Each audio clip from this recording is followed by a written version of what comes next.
വചനം 10. ഖാല പറഞ്ഞു, ഖായിലുൻ പറയുന്നവൻ അഥവാ ഒരു വക്താവ്, മിൻഹും അവരിൽ നിന്ന്, ലാ തഖ്തുലൂ നിങ്ങൾ കൊല്ലരുത്, യൂസുഫിനെ, വഅൽഖൂഹു അവനെ നിങ്ങൾ ഇട്ടേക്കുവിൻ, ഫീ ഗയാബത്തി മറവിൽ അഥവാ അഗാധതയിൽ, അൽ ജുബ്ബി കിണറ്റിൻ്റെ അഥവാ ആഴക്കുഴിയുടെ, യൽതഖിതുഹു അവനെ കണ്ടെടുത്തുകൊള്ളും, ബഅദുസ്സയ്യാറതി യാത്രാസംഘക്കാരിൽ ചിലർ, ഇൻ കുന്തും നിങ്ങളാണെങ്കിൽ, ഫാഇലീൻ ചെയ്യുന്നവർ അഥവാ പ്രവർത്തിക്കുന്നവർ.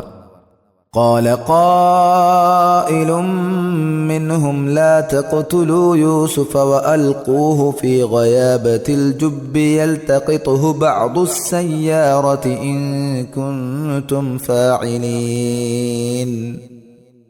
അവരിൽ നിന്നും ഒരു വക്താവ് പറഞ്ഞു, നിങ്ങൾ യൂസുഫിനെ കൊലപ്പെടുത്തരുത്, അവനെ ഒരു കിണറ്റിന്റെ അഗാധതയിൽ ഇട്ടേക്കുകയും ചെയ്യുക.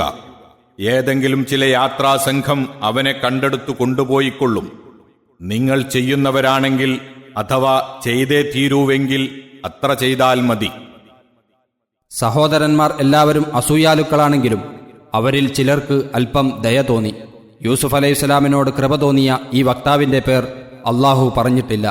പേരറിഞ്ഞതുകൊണ്ട് പ്രത്യേക പ്രയോജനമില്ലതാനും. അദ്ദേഹത്തെ രക്ഷപ്പെടുത്തണമെന്നുദ്ദേശിച്ചുകൊണ്ട് രൂബേൻ അഥവാ റൂബീൻ എന്ന സഹോദരൻ അവനെ കൊലപ്പെടുത്തരുതെന്നും അവന്റെ മേൽ കൈവെക്കാതെ മരുഭൂമിയിലെ കുഴിയിൽ ഇടുവീൻ എന്നും പറഞ്ഞതായും, കിണറ്റിലിട്ട ശേഷം യഹൂദ എന്ന സഹോദരൻ, നാം നമ്മുടെ സഹോദരനെ കൊന്നിട്ടെന്ത് പ്രയോജനം, അവനെ നാം യാത്രാക്കൂട്ടത്തിന് വിൽക്കുക എന്നു പറഞ്ഞതായും ബൈബിളിൽ പറഞ്ഞിരിക്കുന്നു. ഇതായിരിക്കാം ഈ വക്താവ് റൂബീനായിരുന്നുവെന്ന് ഖുർആൻ വ്യാഖ്യാതാക്കളിൽ ഒരു വിഭാഗവും യഹൂദായായിരുന്നുവെന്ന് വേറൊരു വിഭാഗവും പറയുവാൻ കാരണം. ജുബ്ബ് എന്നാൽ പടുത്തുയർത്തുകയോ മതിൽ കെട്ടുകയോ ചെയ്യാത്ത കുഴിക്കിണർ എന്നാണർത്ഥം. വെള്ളമില്ലാത്ത പൊട്ടക്കുഴിയായിരുന്നു അതെന്നാണ് ബൈബിളിൽ പറയുന്നത്. ഉൽപ്പത്തി 37:24. പക്ഷേ താഴെ 19-ാം വചനത്തിൽ നിന്ന് അത് വെള്ളമുള്ള കിണറായിരുന്നുവെന്ന് വ്യക്തമാകുന്നുണ്ട് താനും. സഹോദരന്മാർ തങ്ങളുടെ ഗൂഢാലോചന നടപ്പിൽ വരുത്തുവാൻ ഇങ്ങനെ ഒരു സൂത്രം പ്രയോഗിച്ചു.